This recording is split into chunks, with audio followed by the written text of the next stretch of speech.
A very good morning to you. How are you doing? And welcome to yet another exciting episode of Life and Style. It's Monday. That means we're all things inspiration, from books and blogs, beyond the sport, and of course motivated. That's why I'm here. We are at the current hospital, and we're not here to see anyone who's sick. No. We're here because we are intrigued. We are interested to find out more about the founder and the CEO of this amazing hospital. Now, this is one of the biggest, the most amazing private hospitals in this country right now, and to put it up and make a mark over the years, it must have taken a lot. So we're here to talk to Dr. Betty Gikonyo, and we're super excited. She's an author, she's a philanthropist, she's been awarded by the president, all these presidential awards, and we're going to find out, where did her life begin? How did she become the person that she is? Now follow me, let's go find out.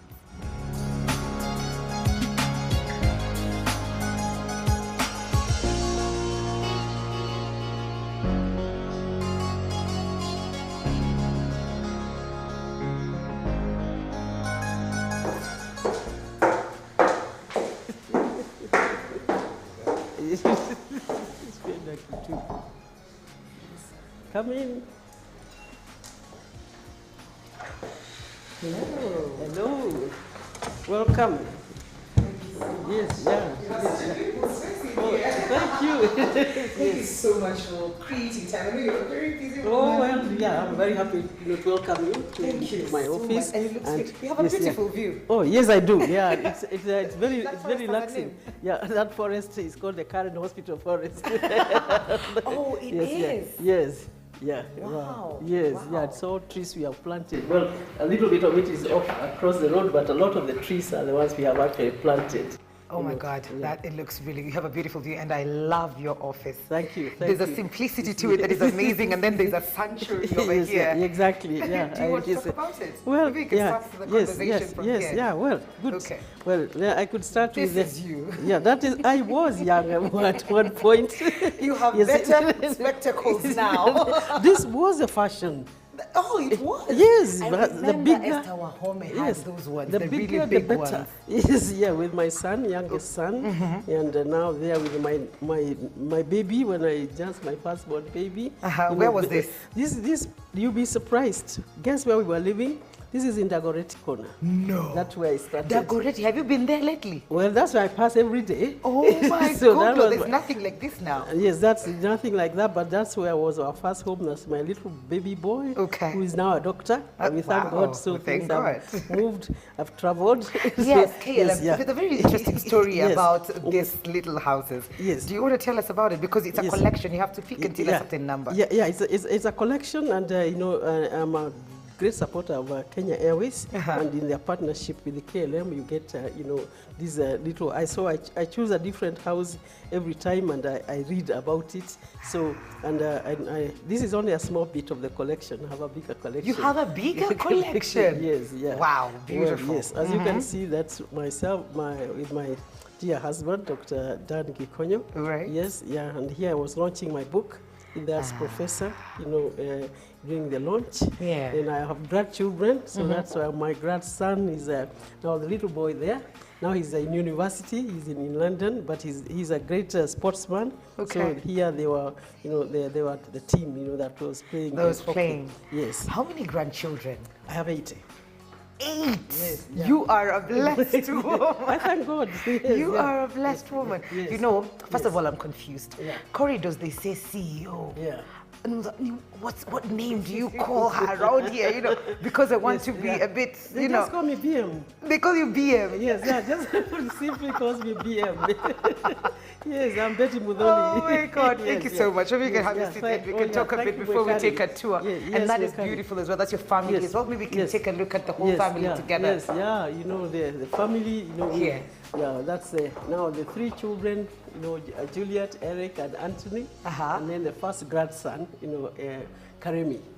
Yes, yeah, and then the 2 of us. So that is, some Oh, wow. It's 16 years ago. You age gracefully, VM. Yeah. We thank God. You know, I think the harder you work, Yes. the better. May I? Yes, yeah, please. All right, yeah, cool. Yeah, welcome. Yes. So we are interested. This particular, I did not even introduce myself. So I'm with Kali. Yes, we can. Welcome. And this particular segment is called Motivate. All right. So when I walked into the reception, the first thing I saw was the girl who did, and there's a huge poster right after, next to the shop. Yes. There's a huge poster there of the girl who dared to dream. And the reason we're here today is because we're interested in that girl. Okay. What were those dreams, and how was the journey for her to get to the place that she is today? Thank you. The story of the girl who dared to dream now it's a long story because I wouldn't say what my age is because you can guess. But it's a story, the girl who started in a village. Yeah. A girl who was born in a polygamous family. My father had 3 wives. Wow. And a girl who went to a primary school in Nyeri, place called Kiamavara Primary School. Kiamavara, meaning the place of roads. And, Kiamavara. Kiamavara. Oh, okay, right, okay. Kiamavara. Exactly, we can. Okay. Yes, many roads can, converge there, And, this girl, went to school barefoot. This girl, you see, as she started her journey, it was the last born, in her mother's family, and she was born when her mother was advanced in age, with my brother being 20 years my senior, and therefore being almost like my father. Yeah. So this is a girl. The story, traces this girl, who dared to dream from the village setting, from the family setting. Walking to the river, with a jar, to draw water, going to the forest to collect firewood, going to the, to look after the cows, and once in a while being told to get them out of the shed, out into the grazing. The girl who, as I say, grew up in a very ordinary, village setting, and during the colonial times, when people were put in a I would say. They are not concentration camps, but they were all put together in what people call villages or shags. Yeah. They don't understand what that means. Oh, wait a minute! It was intentional for these homes to be where they were. Yes. Where they are today. Yes. The people were moved from. We were moved from from farms. And brought together in a common area. Okay. In small huts. They're able to control you when you're there. They can control you, and in fact, they put a barbed, more than they put a trench around the whole village and put these, sharp, so that if you try so that you try, and there were guards. There were guards, there were gates, where. So this is so I I have a very good memory, of living in that communal. Village, where our mothers went out to dig, under guard. They were not allowed to go, and dig and then they would also go on community work, to make sure that they go, hunting for the mau-maus. So really there's and of course I also remember nice stories around the fireplace, as we listen. Which we don't have nowadays. Yeah. And I remember, Githeri cooking, and waiting for it to get ready, and before, falling asleep. The stories were to keep you awake, so that, by the time the Githeri is nowadays ready, we give our children stories so that they can sleep. No, it was opposite. So they stay awake, so that by the time the food is ready, you can eat it. Otherwise, you actually go to sleep hungry. Wow. So it's a different story. So this is a girl who, had a great experience, there in the village, going to primary school, and going the first day of primary school and being asked, what do you want to be? And what That's where the dream started. I want to be a doctor. You said that? And the teacher looked at me, and the other children laughed and said, good Lord, where would these, girls become nurses? Girls become everything else, not doctors. Yeah. But I was very clear. Why? Because I had a brother. My brother was already studying medicine in Makerere. And he was the love of my mother. My mother only talked to me. I'm even getting goosebumps. I can imagine back then. Yes. And he's saying, my mother is saying, my son is in Makerere studying to be a doctor. And when he came home, he was welcomed like a king. And I said, that is what I want to be. And they laughed at you. They laughed at me. Do you meet your classmates nowadays? I meet Have some they of seen them. the titles on your door? I meet some of them, and unfortunately, some of them have stayed in the village, and life didn't turn out as well. Yeah. Others, became teachers and other different disciplines, but they still remember.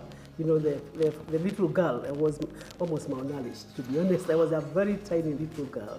It's very interesting that you mentioned this dream start at a very, very young age. Yes. To think that, was it because of your brother, or did you follow it through?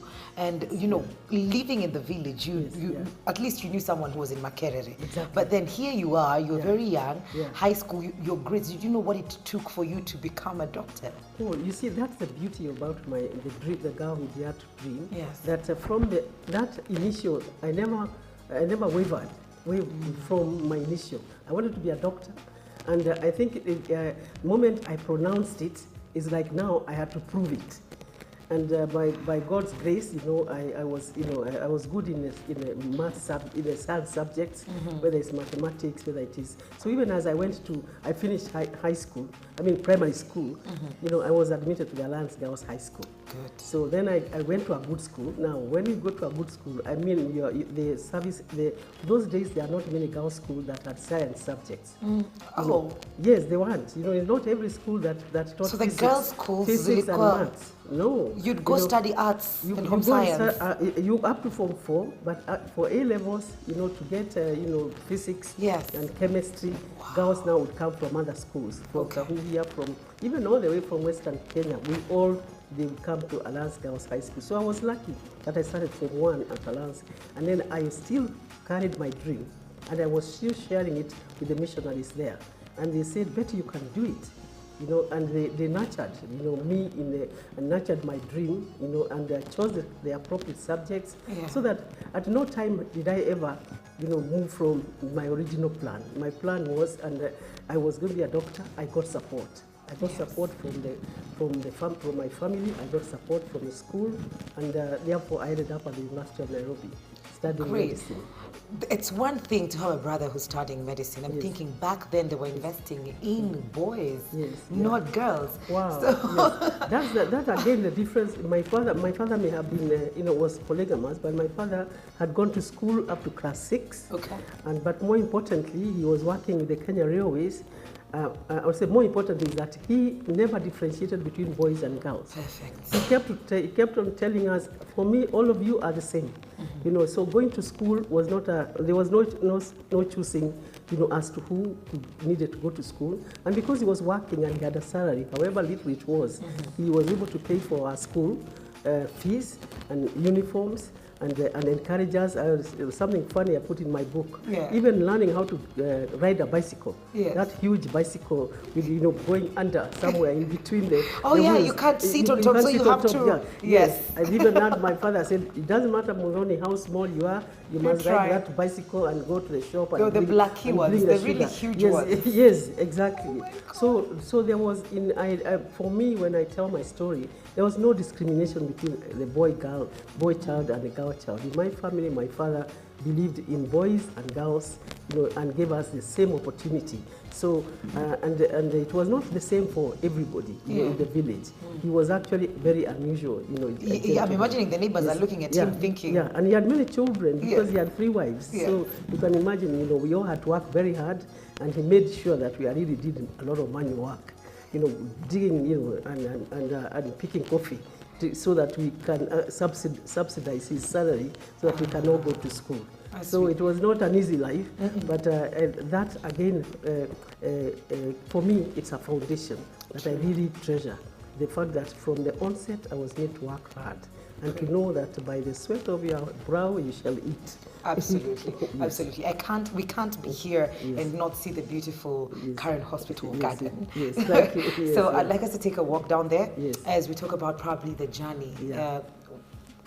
thinking about it, dreaming about it Yes. is one thing. Studying towards it Yes, is another yeah. thing. But getting into it, Yes. you know, and even reinventing yourself as you go, because you're not just any other doctor. Yeah.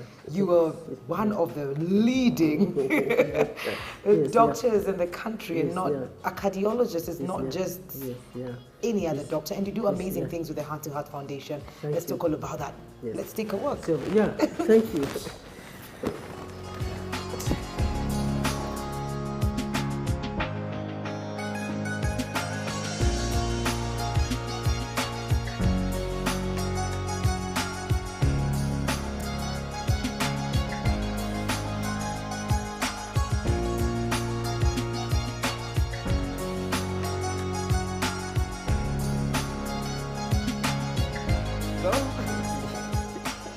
Yes.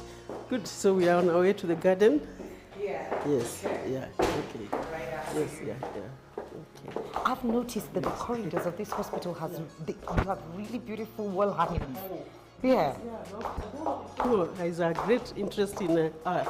Okay. But this is so beautiful. whenever he traveled, well, you know, so these pictures will be from different countries in Africa. Yeah. So instead of buying other artifacts, what he buys are Wall hangings. you know, artistic work. You know, yeah, and then when we need to frame it, we frame it. When Okay. it is to be hung, like you see, This these one. are from some.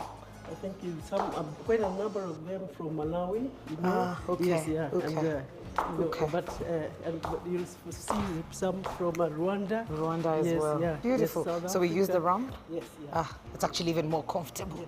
Finish high school, get to University of Nairobi, studied medicine, general doctor. Then I was posted to Nakuru Provincial Hospital, Okay. where to do internship and also medical officer. And I really loved, you know, just dealing with the wananchi, Yeah. you know, and you know, and being in a rural environment. Yeah. But then I realized that within the hospital, there's one area that kept on, you know, attracting my attention like Yes. a magnet, and that's where the children were. That And means the- you have to go back to school to study something else Well, now or my- to specialize. Absolutely. Now you're a general doctor. Now you have to be specialized. So now back to school, 3 years at the University of Nairobi, masters in pediatrics. You know, and still my, you know, so for me the initial goal of being a doctor had been fulfilled. Yes. But then there's something else. You know, as you go along, then you see a mountain there and you want to climb it. Yes. And this is the one to be a pediatrician. A So pediatrician. 3 years at the University of Nairobi, I come, you know, and I came out with a master's in pediatrics. And I was very happy, you know, again taking care of children, you know, and now no more adults, just children, Just children. little ones from newborn. But you know, that up to did not 12 years. stop there. They didn't There's stop there. something else as well. As I took care of the children, I realized that again, there's still, you know, there's something was beckoning. You know, there's some drums that were beating, you know, calling towards the heart. Yes. And that's where now I decided to go to the University of Minnesota Yeah. to study pediatric cardiology, 2 years of fellowship and 1 year of practice. Okay. But for me, it was to come back home and practice that which I had now studied and where I now seen the medicine excellence at the very best. Yeah. And therefore the dream of the current hospital. Dream. Yes. After you studied, after studying for being a pediatric cardiologist, Yes. that's when the dream of the current hospital came to be. Yes, it's while in Minnesota. We can sit here? Yes, yeah, we can actually sit here. So Mikali, you can sit there. I'll sit on this corner. Thank you. Yes, yeah, We'll that is, fit, you know, right? Yes, Very we feel comfortable. very, It's yes, very yeah. interesting that you've Yeah. I can see a lot of palms here. Yes, yeah. We are not at the coast, but we are in a palm garden. Oh, this is the current hospital, forest, garden, you call it, but it's very, very beautiful. Very, very beautiful. Okay. So that's when the dream came. Yes, at the University of Minnesota, while studying pediatric cardiology, I had seen now world-class medicine, Yeah. world-class practices, world-class facilities. And I said, why can't we do this at home? Yeah. And that was shared with Dr. Dan Gikonyo and Dr. Magaria. And we said, when we get back, the current hospital. It may not have been called the current hospital then, but Yes. the birth of a hospital. So came back here and Mwikali, that's what you're seeing today, the Yeah. current hospital, facilities by indigenous couple, you know, to serve, you know, not just indigenous people, but every Kenyan Yeah. and people in the region. We have world-class facilities. Yeah, I've had amazing things Yes, about yeah. the So facilities whether here. you're going out from ICU, you are able to take care of the patients from from heart surgery. Right now, just 2 days ago, we operated on a 93-year-old gentleman and an 86-year-old lady. After 80, now most people say no surgery. Let's just give up No, on no, them. not at current hospital. Okay. And they are now, recuperating in very well. You saw the facilities in the imaging department. Yeah. So imaging, we have 3 Tesla MRI, CT scans. When you go to the cath lab upstairs, where we are able to put pacemakers, we're able to open up coronary arteries that are blocked. We are able, to perform very serious, procedures, Yeah. of the heart. And I can say with and I'm very proud of this as a Kenyan, that at Current Hospital, we have a fully fledged heart program where you can start from diagnosis all the way in the field, into the clinic. You come here, you go to the cath lab, you go open heart surgery, you are operated by an in-house team of full cardiologists. We have 8 of them. Wow. We have two anesthetists, a heart surgeon resident, and we have a perfusionist, Mr. Kyoko. And I can over the last 10 months, we have operated on 140 patients. And what we are saying is, Kenyans, let us have faith in our facilities. Yeah. Let us retain the excellence here, so that we can train our future generations. Absolutely. And let us retain also the foreign currency here. And let us also, as doctors, as medical providers, also look at the way of reducing the cost of healthcare, so that people stay within here. And it's very important. So at Current Hospital, we are proud that we also have a nursing school. We have 90 students in-house, and these will be the future, healthcare workers, to go and give quality, that world class that we are talking about. Absolutely. We are training doctors, who come from university to be interns, and they get certified. We even started a surgical program, so that we can train surgeons. Oh, that's very so we are interesting. looking at the holistic, Yes. looking at not just today, but what about tomorrow and the future, and the and future. not just Yes. not just here, not just Yes, Nairobi, not just Nairobi. not just Nairobi. And you Shall I just mention that we yeah. are also outside Nairobi? We have 10 yes. satellites. Yes, you do. We are Yes, in you do. Meru, we are in Yeah. Nakuru, we are Yeah. in Thika, we are in Nyeri, we are right here Rongai, Yeah. we are in Kitengela, and we are in Gong and in town clinic. So Yeah. we are also taking the medicine closer to the people, Yeah. so that we are in Meru or Nakuru, our doctors not only are there full time, but the specialists also come to you. So we are really looking at being, as Current Hospital, continue to partner with both the private and the public sector, and especially NHIF, as it opens up, greater access to healthcare, for our Kenyans. We are here for the And Kenyans. the card is very Yes, easy yeah. to get, so Yes. you can just try and Yes, go yeah. get your NHIF card. Yes, yeah. And NHIF is actually accepted here. And not only is accepted, but you are operated On on with it, and whether people and hear treat- Current Hospital and be like, Kai. And remember, Kuna kaa expensive. even cancer is Yeah. being taken care of, and we are treating Here. cancer cases, Yeah. dialysis, kidney problems. Yeah. We are looking at people with the brain problems. They are also. No, Current Hospital is a fully fledged hospital of all organs. And let me just reassure you, because the pudding is in the eating. Until you have come here and seen what our prices are, don't listen to what people are saying out there. Why would the hospital be busy? Yeah, Of all different kind of people. I've been here for a while Yes. for the interview, and I've seen Yes, all of yeah. that. But the Heart to Heart Foundation. Perfect. Yes, yeah, that's my baby. Charity, The Heart to Heart Foundation, because you give back to the community Back in a where? huge way. Thank you, in a Mwikali. huge way, which Yes, is yeah. amazing. Yes, yeah. We need to learn as a society that Yes. when you're blessed, Yeah. you need to give, Yes, because that's yeah. the only way it's Yes. pressed down and Yeah. comes back over and Absolutely, over yeah. to you. Yeah, we need to bless others. So the Heart to Heart Foundation, started in 1993, takes care of children and adults with heart problems from families that cannot afford. We have been, this is 25 years later, we Yeah. are still going strong. And I want to just tie all this, that if you have passion for something, you work hard as if there's no tomorrow. Absolutely. Be dedicated and do not listen to naysayers. Just go on, as if you are deaf, so that whatever it is in your heart, you can bring it to fruition. Absolutely. And for all the listeners, whether young and old, Yeah. let us as Kenyans build Kenya through hard work. Let us be, committed to what we do, and let us continue to dream, big dreams that will bring, that is not the. There's nobody who is entitled to dream. No. Everybody, and as they say, every dream is valid, and indeed, let every child be brought up believing that everything is possible.